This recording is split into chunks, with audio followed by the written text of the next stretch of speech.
Donc bienvenue. On démarre avec quelques minutes de retard cette première webconférence organisée par la TEB dans le cadre des 5 ans du syndicat. Donc cette première webconférence sera sur la séparation à la source et toilettes sèches, réalité et perspective, avec l'intervention d'un membre de la TEB, la société Sanisphère. Donc je vous propose qu'on démarre cette webconférence donc en 3 temps. J'aurai un petit mot d'introduction sur la TEB. Ensuite, on aura la présentation d'Armel qui va nous présenter Sanisphère et puis la thématique du jour.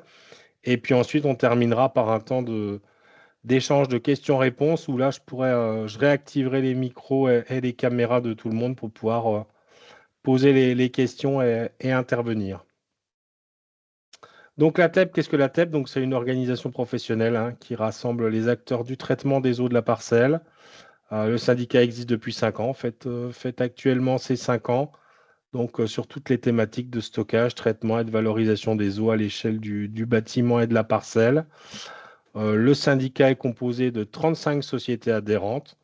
Donc, vous aurez l'occasion, au travers de ce cycle de webconférences, d'en rencontrer 10 sur l'année à venir, là, sur 2025-2026.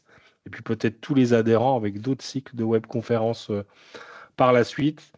Donc en 5 ans, la TEP s'est vraiment positionnée sur tous les sujets de l'assainissement non collectif, de la gestion des eaux pluviales à la parcelle et tout ce qui est valorisation des eaux non conventionnelles, tant en offre de solutions techniques produits qu'en offre de services. Donc, et depuis 5 ans, on a développé un certain nombre d'outils, dont ces webinaires qui en sont un. Donc il y a 100 outils qui sont disponibles en termes de plaquettes, synthèse, dossiers, mais également de replay, de webconférences et d'interviews que vous pourrez retrouver sur notre page YouTube. Donc, comme je vous le disais, là, à l'occasion des 5 ans du syndicat, on lance une série de 10 webconférences. Donc, aujourd'hui, c'est la toute première. Merci à vous de vous être inscrits et de participer sur le sujet des toilettes sèches. Il y en aura une autre en novembre sur la question de l'audit des services publics d'assainissement non collectif avec la société AB Consultance. Il y en aura une en décembre sur la réutilisation des eaux grises par phytoépuration en toiture par Soprema. Et puis là, il n'est pas affiché parce qu'il a été calé tout frais. Il y en aura une en janvier, une webconférence en janvier avec Fontaine Ingénierie de présentation de l'outil La Banquise, qui est un outil de dimensionnement des systèmes de récupération et utilisation d'eau de pluie. Et il y en aura bien d'autres à venir qu'on vous annoncera au fur et à mesure des webconférences. Donc voilà le programme pour ce matin. Puis je vais tout de suite donner la parole à Armel pour la présentation. Merci Jérémy. Bonjour à tous. Du coup, rapidement, moi je suis Armel Segretin, le directeur général de Sanisphère. Et Sanisphère, donc c'est une SCOP on est une trentaine de salariés basés à Nyons dans la Drôme. Et on travaille depuis 1991 sur les toilettes publiques qui fonctionnent en autonomie, donc sans eau, et avec un assainissement sur place pour éviter les vidanges. Donc je vais vous parler un peu de Sanisphère, mais je vais aussi beaucoup vous parler du monde des toilettes de manière générale, des toilettes sèches, pour comprendre un peu, faire l'état de l'art de où on en est aujourd'hui, quels sont les intérêts et quels sont les enjeux auxquels ça peut répondre demain.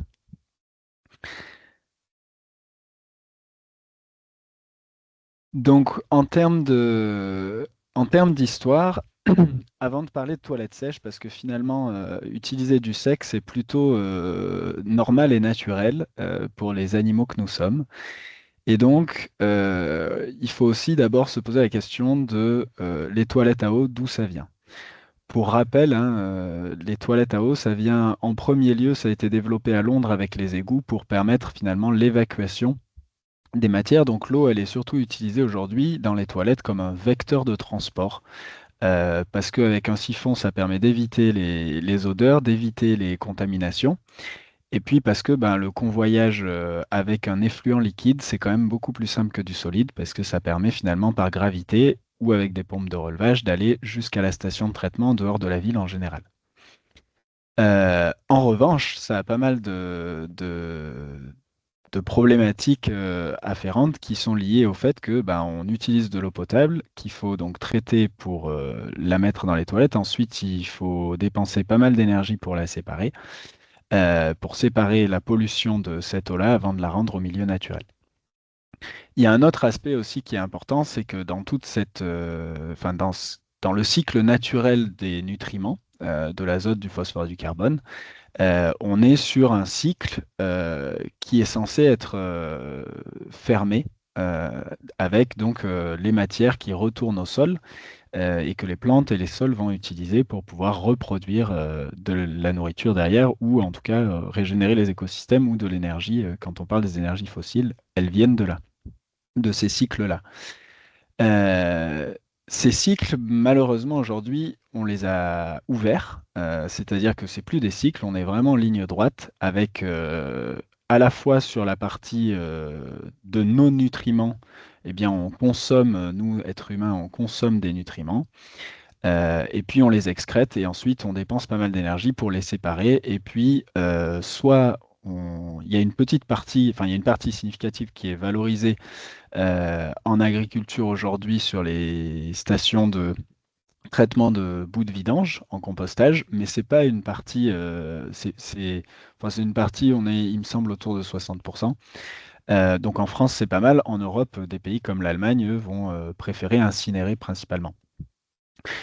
Et donc dans ces cas-là, c'est perdu. C'est perdu pour les sols, c'est perdu pour l'agriculture. Et en parallèle, on a un deuxième cycle qui se met en place, qui est le cycle de l'agriculture qui a besoin d'intrants. Et donc, ces deux cycles ouverts, finalement, peuvent être rendus possibles par beaucoup d'énergie de l'extraction minière, pour ce qui est du phosphore, et beaucoup d'énergie pour produire l'azote, et donc de la chimie et de l'agriculture industrielle qui dépend fortement de ce modèle-là. C'est d'ailleurs un problème à l'échelle de la France, hein, parce qu'on est très dépendant aujourd'hui, quasi à 100% dépendant des ressources minières pour le phosphate et l'azote aussi également, de pays comme la Russie, le Maroc ou l'Algérie, des pays avec lesquels du coup on a des relations diplomatiques un peu complexes. D'un point de vue sanitaire, les toilettes à eau, ça a permis, alors on pense que ça a permis de résoudre le problème de la contamination de la grande épidémie de choléra à Londres en 1858. Mais en fait, en réalité, le problème, on l'a surtout résolu sur la contamination grâce à l'adduction d'eau et le traitement de l'eau potable, le développement de l'eau potable. Et c'est ce qui fait d'ailleurs que quand on est ingénieur en eau et assainissement sur des pays africains notamment, ou des pays en voie de développement, comme ça a été mon cas pendant 10 ans, en fait, quand on est un ingénieur en assainissement, on traite vraiment la contamination. Donc on est plutôt un ingénieur sanitaire d'ailleurs, c'est comme ça que ça s'appelait avant les années 50. En revanche, en Europe et dans les pays occidentaux, on va travailler quasiment exclusivement sur la notion de pollution. Et donc, un ingénieur en eau et assainissement en Europe, c'est plutôt un ingénieur environnemental.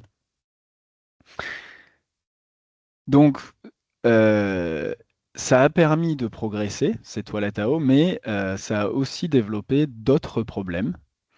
Et donc aujourd'hui, c'est un bon moment parce qu'on a du stress hydrique qui nous arrive, parce qu'on a besoin de construire un monde un peu plus résilient et un peu plus sobre en consommation. C'est le bon moment à l'échelle de l'humanité de se poser la question de comment on veut gérer nos excrétas, nos matières et nos toilettes à l'avenir. Et à la fois, ça peut paraître impensable d'un point de vue européen, mais il faut savoir que dans le monde, il y a quand même une petite moitié de la population qui utilise encore des toilettes sans eau. Donc, c'est pas si désuet de sens, sauf que effectivement, c'est au détriment d'un certain confort aujourd'hui. Donc, l'idée, c'est d'aller améliorer ça. Et les gens qui n'ont pas d'eau, mais enfin, qui n'ont pas de toilette à eau, et ceux qui sont dans des zones à stress hydrique fort, et ça a été le cas pour nous dans la Drôme quand je suis rentré en septembre 2023, je rentrais d'Afrique 2 ans plus tôt. Euh, En fait, quand on en est à alimenter les châteaux d'eau avec des camions pour finalement envoyer tout ça derrière dans les toilettes et dans la steppe, c'est un non-sens. Voilà. Donc, on a créé des solutions à des problèmes qui ont créé des nouveaux problèmes.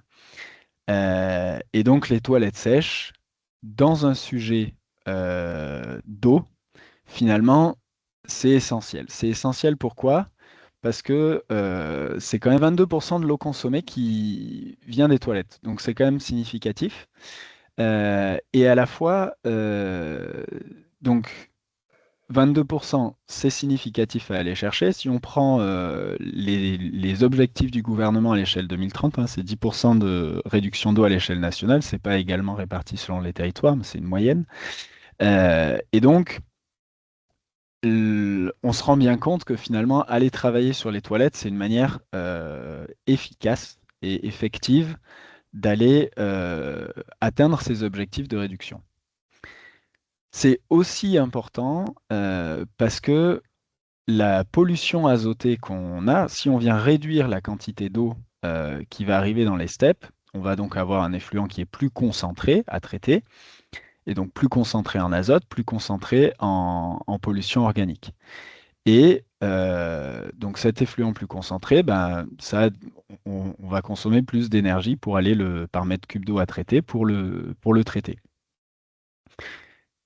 Et ça a un autre élément encore plus important qui va nous impacter en termes de résilience encore plus. J'ai travaillé moi en 2018 sur le D-Day, le jour J de la ville du Cap, où depuis 2016, ils savaient qu'en 2018, ils auraient plus d'eau dans la nappe fossile dans laquelle ils pompaient l'eau. Il leur fallait le temps de construire une station de dessalement d'eau de mer. Et donc, en attendant, ils ont fait une grande campagne. Ils ont divisé par deux leur consommation d'eau. Ils sont passés de plus de 200 litres à peine plus de 100 litres d'eau par jour par habitant. Et la conséquence, c'est que bah, les réseaux se mettent à se boucher parce que finalement, nos réseaux d'assainissement sont conçus pour transporter, enfin pour des grands volumes d'eau. Et donc, en venant réduire, ça a été étudié, euh, quand on réduit à partir de 15% grosso modo de la consommation, de réduction de la consommation d'eau, on a des problématiques sur les réseaux. On a des problématiques parce qu'on a une augmentation de charge et le réseau n'est pas dimensionné pour, avec un débit réduit, transporter la même charge. Donc d'où l'importance finalement d'enlever, non seulement de réduire la consommation d'eau, mais d'enlever la pollution de cette eau au maximum. Évidemment, sur les eaux ménagères, sur les eaux grises de manière générale, on n'a pas beaucoup de levier. Par contre, sur les toilettes, c'est assez simple parce que bah, ça se situe à un seul endroit et c'est deux flux qui peuvent être séparés assez facilement avec des toilettes sèches et traités de manière différenciée. On peut avancer, Jérémy. Euh, Donc c'est pour ça que on se permet finalement depuis quelques années de remettre en question cette partie-là. Et quand je dis on, donc il y a toute une dynamique militante, hein, le réseau d'assainissement écologique, dont Sanisphère fait partie, qui existe depuis 2006. La démarche même de Sanisphère depuis 91, et puis depuis les années 2000, de manière générale, il y a eu plusieurs initiatives d'entreprises, d'associations, de collectifs qui se sont créés autour des toilettes sèches. Et puis les toilettes sèches, ça existe finalement, enfin ça a continué d'exister même dans nos mondes européens depuis toujours, que ce soit dans les transports, dans le ferroviaire, dans les avions, dans les bateaux, dans les camping-cars, que ce soit dans le temporaire. On pense bien sûr aux toilettes de chantier, toilettes dites chimiques, bah, qui sont du sec, hein, qui permettent quand même d'éviter la consommation d'eau. Pour autant, souvent, l'effluent, il est quand même traité en station d'épuration aujourd'hui. Et ça pose une vraie question parce qu'on se dit, ben, du coup, on a séparé les effluents liquides solides, ou en tout cas, la pollution, on l'a pas mise dans le réseau. Et aujourd'hui, le seul endroit pour aller le traiter, c'est d'aller le remettre dans une steppe, donc de le rediluer pour ensuite le reséparer et que ça finisse sur une station de compostage au mieux ou au pire en incinération ou en enfouissement. Alors, le, on n'a pas de données très précises sur le nombre de toilettes sèches qui sont installées. On a une étude en cours avec Sanisphère qui devrait pouvoir être publiée d'ici la fin de l'été prochain sur la quantité enfin sur l'étendue de l'usage des toilettes sèches domestiques, notamment en France. Euh, Là, je partage, du coup, c'est pas des données qui sont vérifiées, mais c'est des données qui sont estimées par rapport à l'analyse de marché qu'on a pu faire nous en interne. Et donc, grosso modo, on estime qu'il y a à peu près 2% du marché des toilettes en France qui sont du sexe, ce qui est quand même significatif. Alors, ça reste à la marge, on est d'accord, mais c'est un secteur qui existe. Et ça, on est allé chercher cette estimation parce qu'en gros, il y a une vingtaine d'entreprises qui fabriquent et qui vendent des toilettes. On est autour de 50 000 unités par an qui sont vendues si on fait la somme des unités vendues par l'ensemble des fabricants et vendeurs. Et donc, ça représente grosso modo autour d'1 million d'usagers réguliers. Alors, usagers réguliers, ça ne veut pas dire que c'est forcément leur seule toilette, mais en tout cas, euh, que c'est des usagers qui ont des toilettes à disposition de manière au moins hebdomadaire. Pour les toilettes Sanisphère seulement, ça c'est les estimations qu'on a de passage dans nos toilettes, hein. Donc on fait aussi pas mal de plaidoyer auprès de la population. Si vous connaissez la toilette Sanisphère avec sa petite pédale en configuration publique, on a à peu près 5 millions pardon, d'usagers par an. Alors pourquoi on va parler d'une réévolution? Réévolution parce que l'évolution, elle a toujours été autour du sexe jusqu'à ce que les toilettes à eau arrivent. J'ai mis ici du coup la courbe du changement pour se rendre bien compte. 2%, en fait, on est en train de rentrer dans la phase où on sort de l'innovation de garage, on pourrait dire, et on va commencer à rentrer dans quelque chose qui va exister vraiment commercialement comme un challenger. Donc rentrer dans cette phase de early adopters. Et donc, de fait, c'est ce qu'on commence à observer. Il y a une accélération de la demande et on est en train de rentrer dans cette courbe. Vous voyez, Sanisphère, on a passé 35 ans à avoir du mal à vendre et à convaincre parce que on était un peu très marginaux, on va dire. Et depuis 2020, on a une réelle demande qui existe indépendamment de notre démarchage commercial, on va dire. Euh, Nous, Sanisphère, donc c'est que de la toilette publique et c'est aussi, il s'agit de prioriser là où on a le plus de valeur ajoutée. Donc c'est pour ça qu'on fait, nous, de la toilette publique, parce que aller tirer des réseaux, les toilettes publiques, par définition, elles ne sont pas forcément dans des zones qui sont accessibles avec des réseaux, puisque ce n'est pas toujours des zones constructibles. Et donc c'est là qu'on a le plus de valeur ajoutée. De plus, il y a d'autres valeurs ajoutées liées à la toilette sèche au-delà du fait de ne pas économiser d'eau. Ça évite d'être bouché, c'est moins sujet au vandalisme et ça évite les fuites et donc les consommations vraiment non maîtrisées d'eau qu'une collectivité peut avoir dans ses toilettes. Il y a un autre domaine où la toilette sèche prend beaucoup de plus de parts de marché, c'est justement tout ce qui est toilette amovible, toilette en location temporaire par exemple, où de plus en plus de loueurs de toilettes chimiques se mettent à proposer de la toilette sèche, donc sèche sans produits chimiques, avec une valorisation des nutriments derrière. Et c'est le cas aussi, sur les toilettes de location, c'est le cas depuis les années 2000, où il y a une offre qui s'est diversifiée là-dedans. Ça a été le cas aussi dans le monde du développement avec toute la dynamique de la Fondation Gates qui a démarré dans les années 2010 avec le programme Reinvent the Toilet, où là c'était vraiment ciblé plutôt sur les pays en voie de développement. En gros, dans le cahier des charges, définir des toilettes hygiéniques et confortables sans eau pour l'ensemble de la population mondiale. Il se trouve que c'est un peu un constat d'échec. Ces technologies n'ont pas su trouver leur marché nécessairement. Et donc, il y a un recentrage d'ailleurs de la stratégie de la Fondation Gates qui est de recentrer sur les marchés européens, notamment la France, et américains, nord-américains aux États-Unis, pour arriver à vendre leur technologie qui coûte très cher. Et pourtant, les toilettes sèches, l'idée, c'est pas de faire quelque chose qui coûte très cher. C'est un peu au sein du RAE, les entreprises membres du RAE, justement, prônent des solutions qui soient aussi sobres dans leur niveau de technologie. Parce qu'on est assez persuadé qu'il en va de la résilience aussi de nos modèles humains, de nos modèles de société.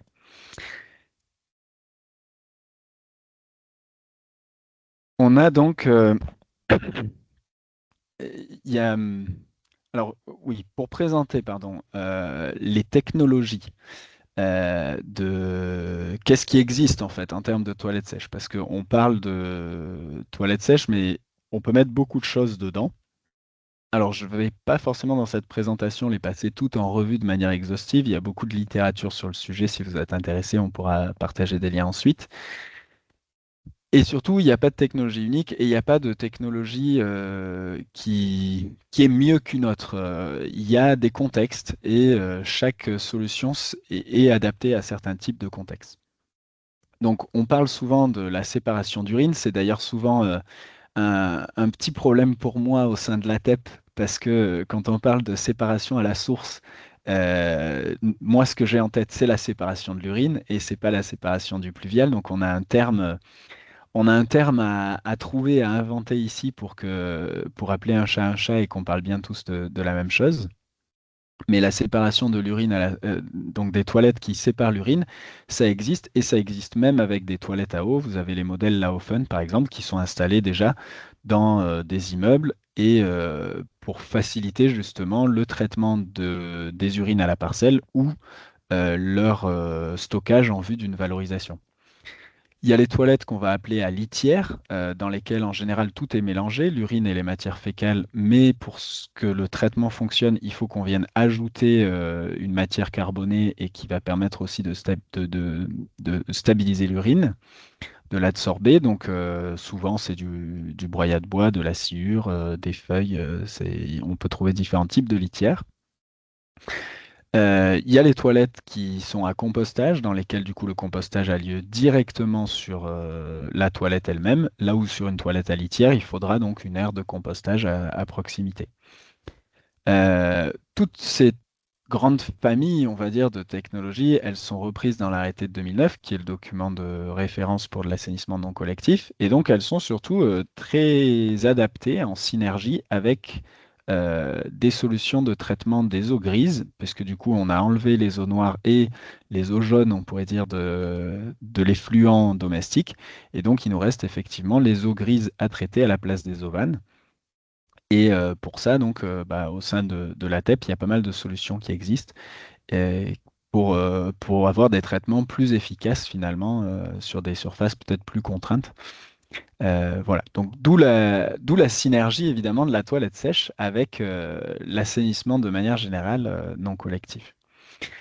Euh, Ce qui est intéressant dans le développement de ce secteur de la toilette sèche, c'est que dans son évolution, donc comme je l'ai présenté, on est un peu sur le tipping point, le moment où on a un secteur qui commence à se structurer. Et évidemment, ben, chaque entreprise va prêcher pour sa paroisse et mettre en avant sa technologie sur un maximum de contextes.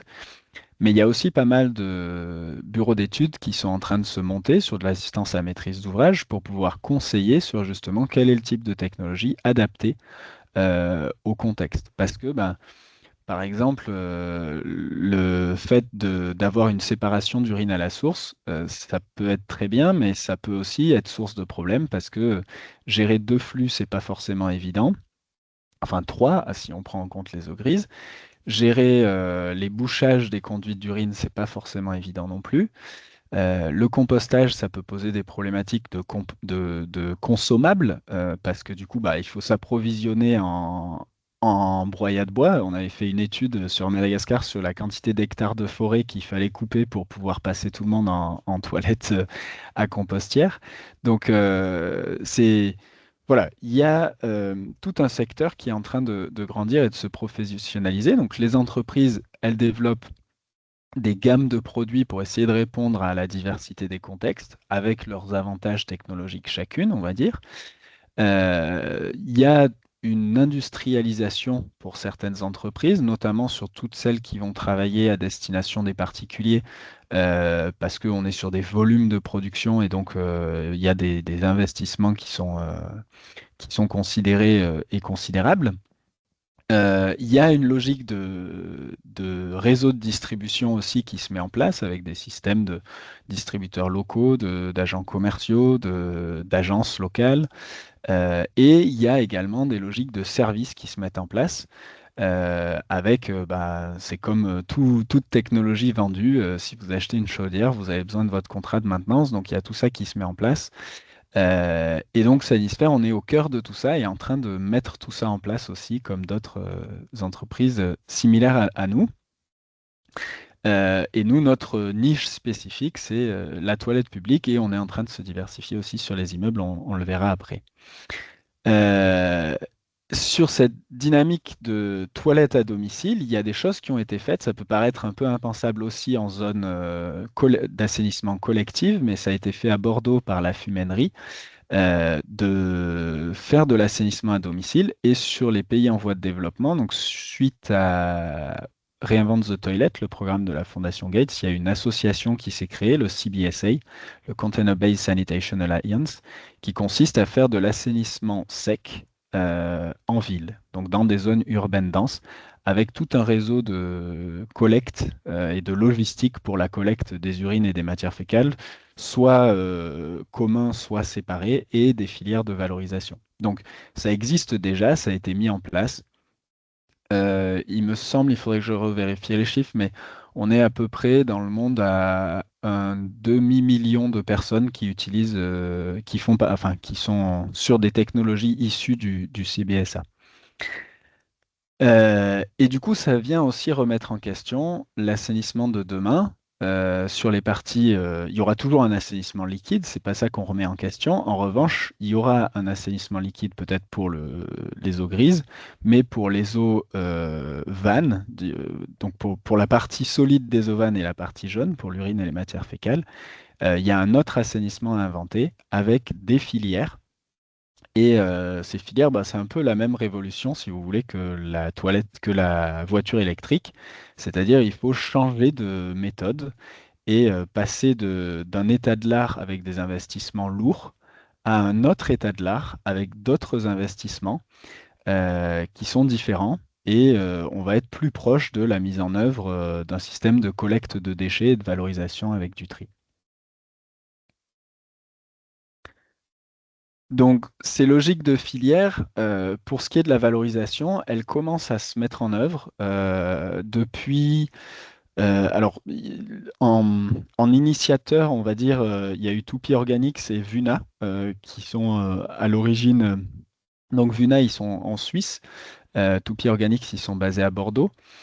Et ils sont tous les deux issus de recherches, de recherches universitaires à la base qui ont donné lieu à des procédés de traitement pour de la valorisation des urines et des excréta.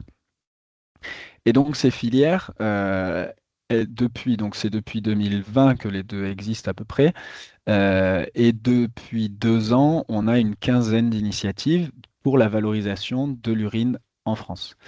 Donc c'est réparti, alors pas de manière homogène sur le territoire, mais il y en a quasiment dans chaque région. Et ça permet enfin, ces filières qui sont balbutiantes encore aujourd'hui, qui sont à des stades de preuve de concept, elles sont quand même en train de se structurer et d'aller générer un modèle économique sur la valeur ajoutée, alors à la fois sur l'économie de traitement de coûts de pollution, on va dire, réalisés, mais aussi sur l'économie d'engrais qui va pouvoir être fait au niveau des agriculteurs. Donc on est sur un modèle économique assez proche finalement de la valorisation des déchets de manière générale. Euh, Ça, c'est pour l'urine. Pour les matières solides, alors qu'elles soient mélangées ou seulement les matières fécales, une fois qu'elles sont un peu compostées ou même de manière fraîche, selon le conditionnement qu'elles ont, elles sont acceptées sur les plateformes de compostage. Donc les plateformes de compostage gérées par souvent c'est les grands gestionnaires d'eau usée et de déchets, donc Veolia, Suez, Lassor et consorts, qui ont des stations de compostage de bout de steppe Et donc, sur ces plateformes, on va pouvoir aller déposer directement les solides sans qu'ils soient passés par les phases de traitement sur la station elle-même. Alors, ça pose certaines contraintes techniques, hein, c'est parce que ben, on n'a pas le dégrillage, donc ça veut dire qu'on va avoir plus de criblage derrière au niveau du compost, mais en tout cas, la plupart aujourd'hui l'acceptent. Et d'un point de vue réglementaire, il n'y a pas de, alors, c'est pas expressément autorisé, mais ça n'est pas interdit. Disons que ça dépend de l'interprétation qui est faite sur ce compost issu de toilettes sèches et le fait de le considérer comme un compost qui sortirait d'une steppe. En réalité, il est même un peu d'une qualité légèrement meilleure puisqu'on n'a pas eu la contamination aux métaux lourds qu'on pourrait avoir avec des eaux de ruissellement, par exemple, quand on est sur de l'assainissement collectif non séparatif. Et puis, il y a aussi toute la possibilité de gestion des flux à la parcelle. Donc, le réseau de compost citoyen, par exemple, avec qui on travaille aussi pour imaginer des solutions. Il y a le travail qui est fait ben, au sein de l'ATEP pour avoir des toilettes sèches et les urines qui vont rejoindre les filières de traitement par le sol, par exemple. Et donc, voilà, on voit bien, et c'est un peu ce que je voulais montrer aussi, c'est que la toilette sèche, c'est pas, et c'est plus juste la cabane au fond du jardin ou la latrine, on rentre dans des choses qui peuvent être technologiques et qui ont un vrai avenir, un vrai potentiel en termes économiques.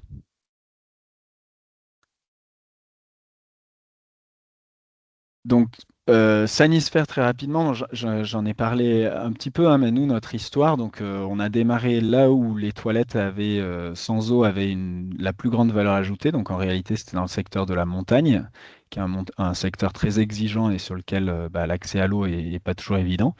L'hiver parce que ça gèle et puis l'été parce que bah, les réseaux, on ne peut pas les tirer jusque là-haut. Donc, beaucoup les refuges de montagne, les stations de ski.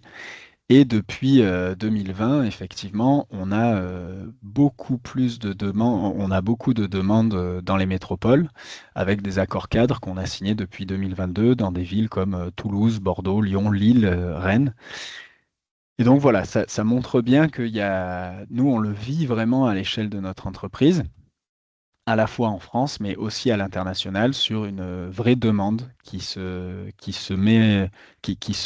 développe.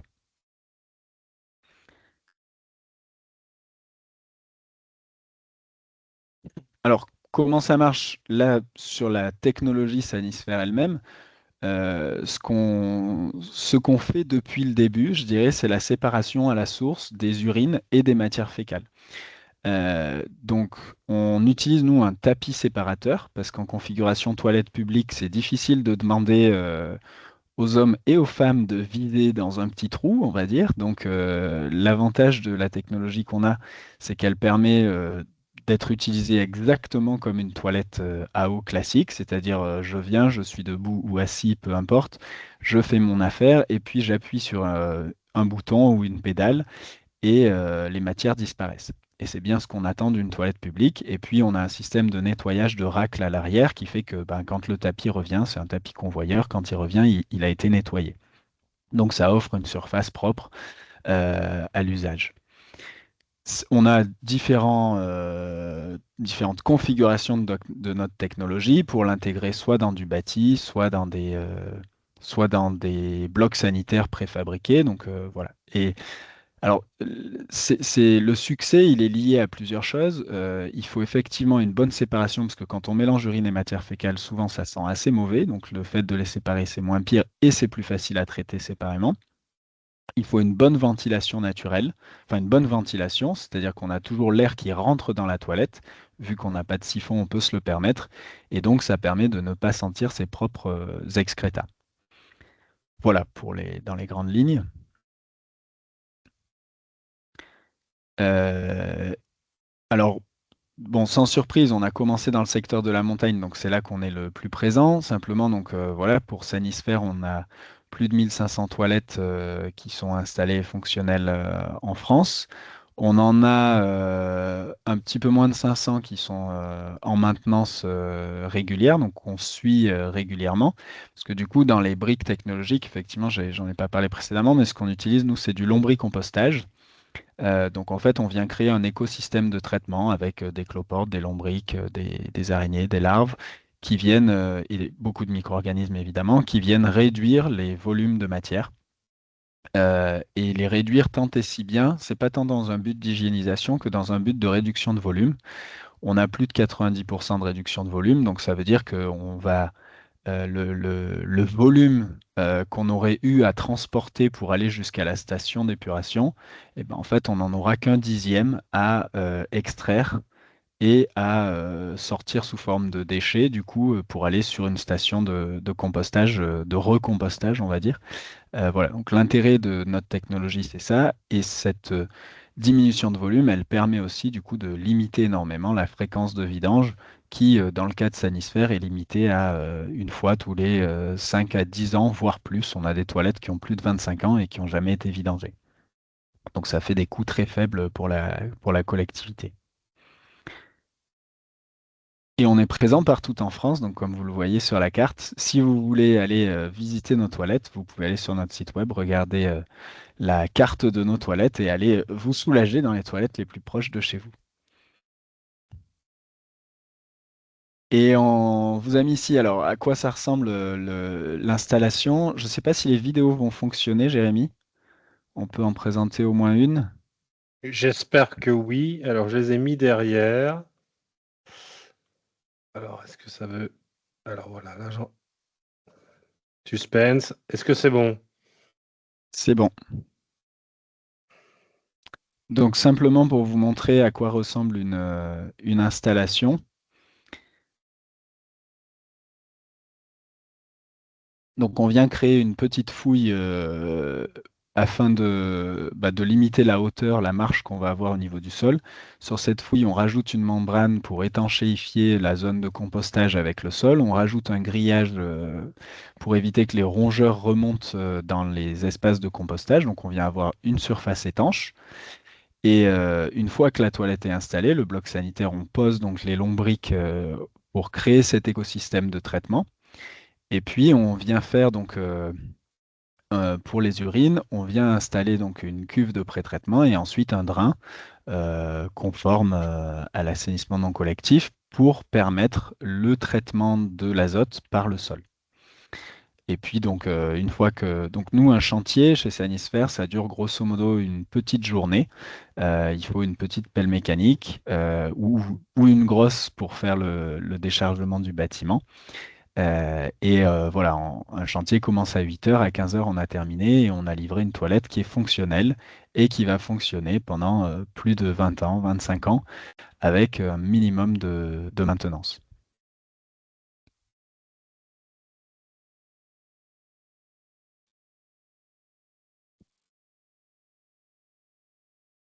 Voilà, donc vous pouvez aller sur notre site web.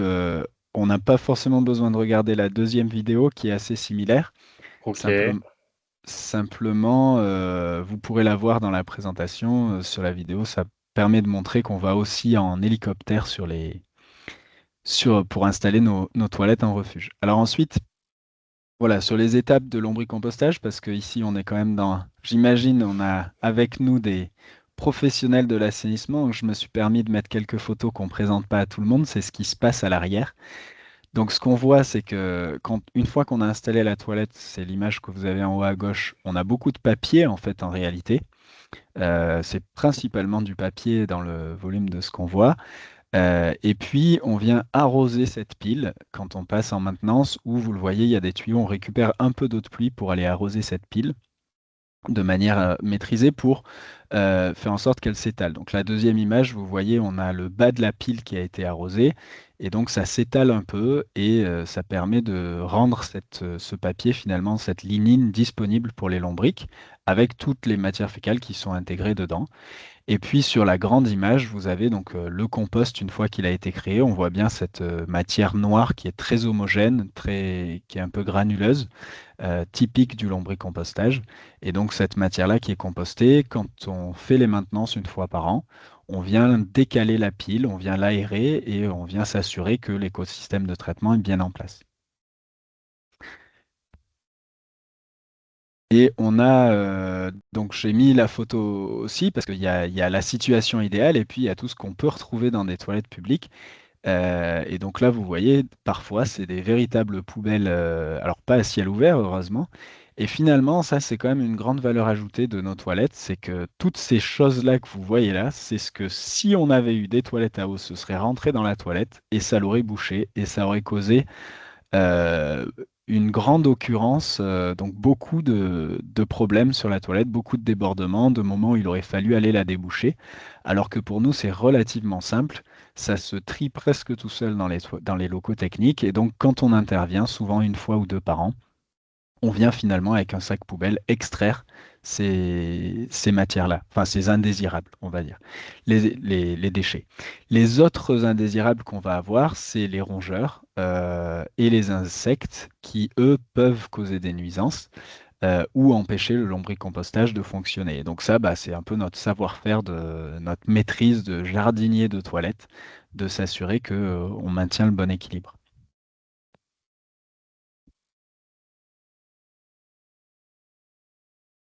Alors, rapidement sur les dynamiques de changement d'échelle, on est en train de travailler avec Sanisphère sur le développement de l'intégration de notre technologie à l'intérieur d'immeubles et donc et de développer de nouvelles technologies, notamment pour créer des. En gros, l'avenir de la toilette sèche, c'est qu'elle soit plus confortable que la toilette à eau. Et la toilette à eau a encore un énorme inconvénient aujourd'hui, c'est qu'elle nécessite une brosse, la petite brosse pour nettoyer le fond des toilettes. Et on est en train de travailler donc sur des surfaces à adhérence maîtrisée avec des traitements physiques, donc sans produits chimiques, notamment avec des technologies de laser femtoseconde pour structurer la surface de nos matériaux, la rendre complètement hydrophobe avec une tension de surface particulièrement faible et donc que rien ne colle sur les surfaces. Donc ça, c'est un peu, nous, ce sur quoi on travaille, c'est la toilette du futur, de faire en sorte que, à la fois sur les conduites pour éviter les bouchages et sur les interfaces usagées pour éviter les traces et les contaminations possibles, de développer ce genre de choses. Et en parallèle, donc, il y a cette mise en place de filières sur le sec et sur le liquide, sur les urines, sur lesquelles on travaille avec différents partenaires pour bah, créer, rendre possible finalement ces futurs immeubles complètement en sec, à la fois sur du neuf et sur de la réhabilitation. Et encore une fois, bah, comme on cherche là où est la plus grande valeur ajoutée aujourd'hui, on va aller travailler sur les bâtiments publics, donc plutôt les administrations, les écoles. Il y a déjà plusieurs écoles en France qui sont équipées avec des toilettes sèches. Donc l'idée, c'est de rendre ça de plus en plus simple et évident pour les gestionnaires derrière aussi.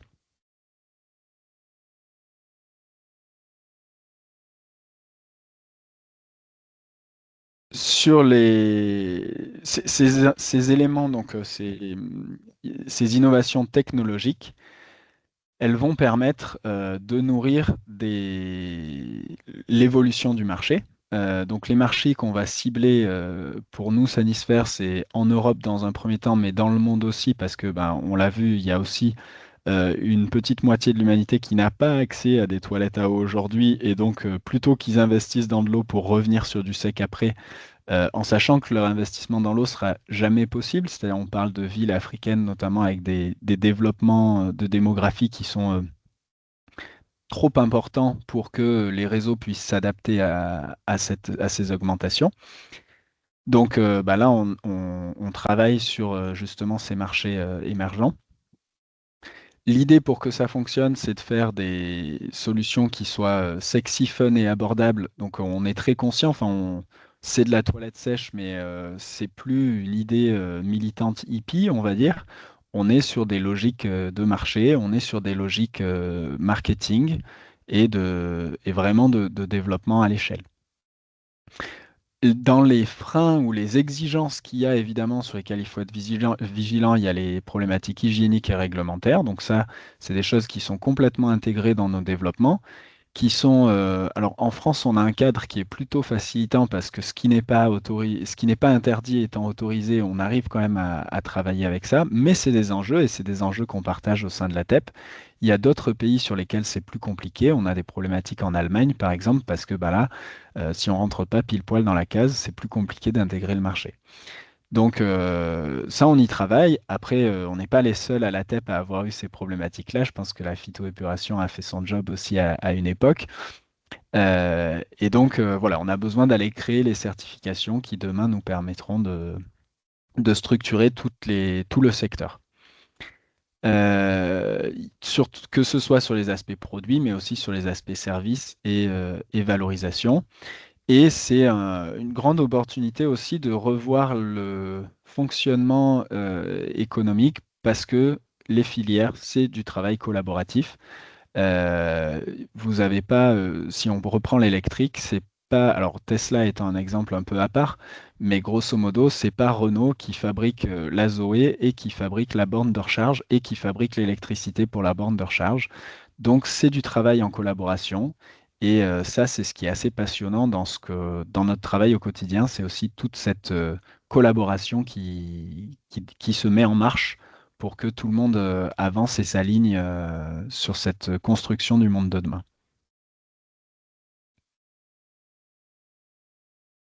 Voilà, donc parmi les projets que nous, Sanisfait, on peut avoir en termes de R&D aujourd'hui, donc on implique l'INRAE pour les impacts sur les sols, notamment, et ça peut être intéressant pour des membres de l'ATEP d'aller regarder finalement sur une fosse septique aussi, c'est quoi l'impact, comment l'azote est transformé par le sol, quelle est la partie qui va être reprise par les plantes et celle qui va finalement finir infiltrée ou celle qui finira dans évaporée, parce que de l'azote, l'azote est peu traité dans le traitement principal d'une station d'ANC. Donc l'idée, enfin souvent c'est traité plutôt par le sol, donc c'est de regarder finalement dans ce traitement comment ça se passe. Donc on va regarder ça pour nos toilettes et pour l'urine, et puis on fera la comparaison aussi avec les solutions d'assainissement non collectif classiques. Pour la valorisation des nutriments, donc on a des projets de développement avec l'Office national des forêts, avec l'ONF, pour justement réutiliser les nutriments à la fois en amendement de sol et en engrais pour les arbres. Pour le lombricompost et la gestion et l'optimisation des écosystèmes de traitement, parce qu'en fait, aujourd'hui, chez Sanisphère, notre procédé, il fonctionne très bien, mais avec des surfaces importantes. Et si on va en ville, bah, le mètre carré est plus cher. Donc, on est en train de travailler sur l'optimisation de l'écosystème de traitement, du traitement biologique. Et puis, bah, il y a toute cette révolution, on l'a vu sur le modèle économique vers du serviciel. Et ça, donc, on a plusieurs partenaires avec qui on est en train de lancer des projets pour faire avancer tout ça.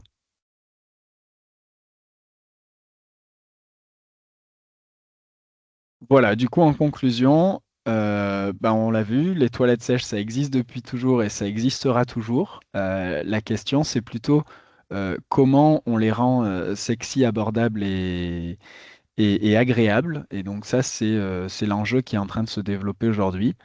Il y a des filières qui répondent à différents besoins et qui sont en train de progresser, de se structurer.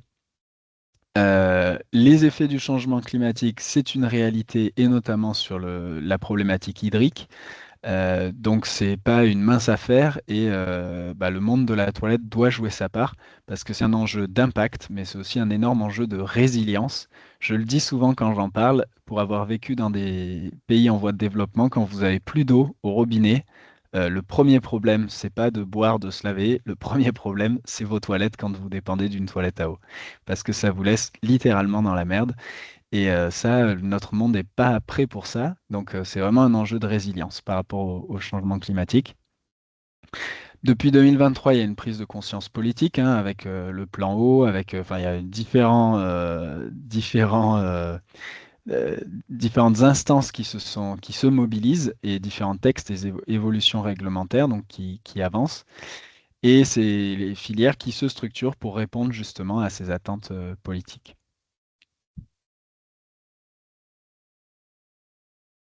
Il reste une slide, je crois. Voilà, et je voulais terminer par ça. Donc l'assainissement non collectif, ça s'oppose pas à l'assainissement collectif, hein. Vous l'avez vu, c'est complémentaire. Et ce sera encore plus complémentaire demain, puisque du coup, on aura du non collectif dans des zones collectives, et c'est ce qu'on commence déjà à faire. Euh, il y a la toilette sèche par rapport à la gestion de l'eau, finalement, c'est pas, ça va réduire un peu la quantité, 20-22%, mais surtout réduire la charge et donc les coûts d'exploitation, notamment les coûts futurs qui seront liés à moins de flux d'eau.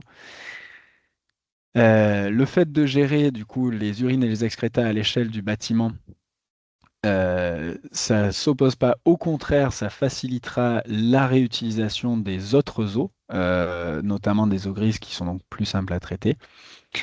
Ça permet de garantir cette résilience hydrique pour éviter donc cette dépendance à l'eau pour nos toilettes, mais aussi pour améliorer les sols et un sol qui a plus de carbone, donc le retour de nos matières carbonées dans les sols, ça permettra de stocker plus d'eau et donc une meilleure résilience. Donc c'est le cas sur les composts, hein, le lombricompost, c'est un très bon amendement. Et les solutions, elles ne sont pas uniques. Il y en a toute une diversité pour pouvoir répondre à l'ensemble de ces enjeux avec toute cette collaboration sur les filières qui émergent et qui avancent en même temps. Voilà pour la présentation. Alors j'ai été un peu long, mais j'ai pris le temps d'expliquer, je pense, un peu dans le détail. Et je suis ouvert évidemment aux questions. Merci beaucoup Armel, c'était très très complet. Donc juste avant de passer au temps de questions-réponses, vous pourrez retrouver Sainisphère et d'autres membres de la TEP sur la place de l'eau à l'occasion du Salon des maires du 18 au 20 novembre. Donc n'hésitez pas à venir poser vos questions, découvrir les solutions. On y parlera de séparation à la source, d'assainissement non collectif, de gestion des eaux pluviales, de valorisation des eaux non conventionnelles, que ce soit les eaux de pluie ou les eaux grises. Donc rendez-vous au Salon des maires pour poursuivre les discussions et les échanges. Vous pouvez retrouver sur notre site internet nos différentes propositions que formule la TEP pour le traitement des eaux de la parcelle et puis tout un fonds documentaire d'information, de sensibilisation. On a notamment, en lien avec le sujet du jour, un aide-mémoire sur la séparation à la source et l'assainissement non collectif où il y a 2 pages dédiées aux toilettes à séparation avec la présentation des différentes technologies avec des petits schémas de principe. Donc n'hésitez pas. Vous remercier beaucoup pour votre présence, d'avoir suivi cette webconférence et puis se donner rendez-vous au Salon des maires ou sur d'autres webconférences qu'on va organiser dans le courant de l'année. Eh ben, merci beaucoup. Merci à vous. Merci.